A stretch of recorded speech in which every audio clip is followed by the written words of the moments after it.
সর্বপ্রথম আমরা play store open করে নেব। আপনিও প্লে স্টোর ওপেন করে নেবেন। প্লে স্টোর ওপেন করে নেওয়ার পরে আপনারা এখান থেকে আপনাদের জিমেইল যে লোগো আছে এখানে ক্লিক করে দিবেন। তারপর এখান থেকে আপনি সেটিংস নামে যে অপশনটি আছে আপনি এখানে ক্লিক করে দিবেন। নেটওয়ার্ক পারফরমেন্স নামে যে অপশনটি আছে আপনি এখানে ক্লিক করে দিবেন। App download performance over any network এই অপশনটিতে ক্লিক করার পরে আপনি এখান থেকে ওকেতে ক্লিক করে দিবেন। তারপর এখান থেকে সম্পূর্ণ কেটে আপনি বের হয়ে চলে আসবেন। এখান থেকে আপনার ফোনে থাকা যে সেটিংস আছে আপনি সেই সেটিংস অপশনে ক্লিক করে দিবেন।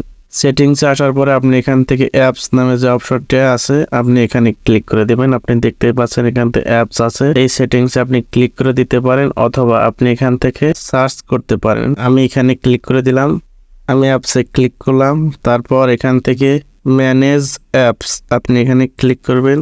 ম্যানেজ অ্যাপসে ক্লিক করার পরে এরকম একটি ইন্টারফেস আসবে। আপনি এখান থেকে 3 ডটস আছে আপনি এই জায়গায় ক্লিক শো অল অ্যাপস আপনি এখানে ক্লিক করবেন।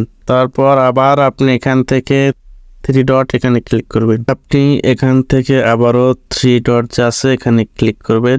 আদার সেটিংস এখানে ক্লিক করবেন। ডিফল্ট অ্যাপস এখানে আপনি ক্লিক করবেন অ্যারোতে।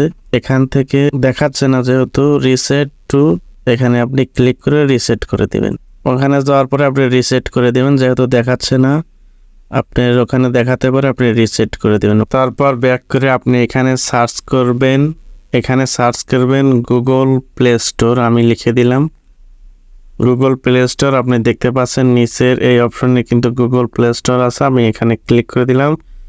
তারপর এখান থেকে আপনি এখানে ক্লিক করে দিবেন। আমি ক্লিক করে দিলাম। তারপর এখান থেকে আপনি এখানে দেখতে পাচ্ছেন ওকে নামে যে অপশনটি আছে আপনি এখানে ওকেতে ক্লিক করে দিবেন।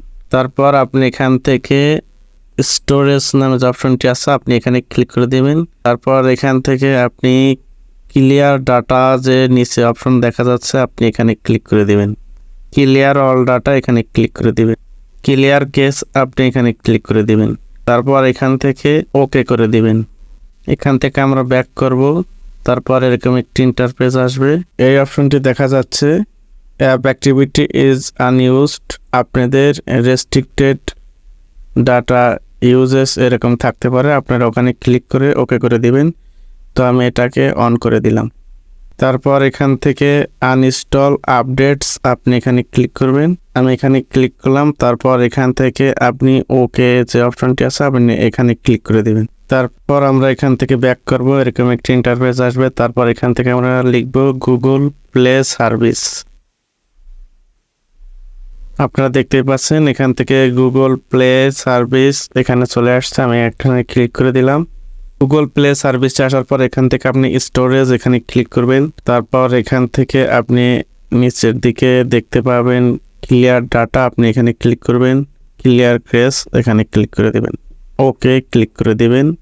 এরপর আপনি শুধু ফোনটি রিস্টার্ট দিয়ে নেবেন। প্লে স্টোরের সমস্ত প্রবলেম সলভ। ভিডিওটি ভালো লাগলে লাইক, কমেন্ট এবং শেয়ার করে দেবেন। আমাদের চ্যানেলের পাশেই থাকবেন।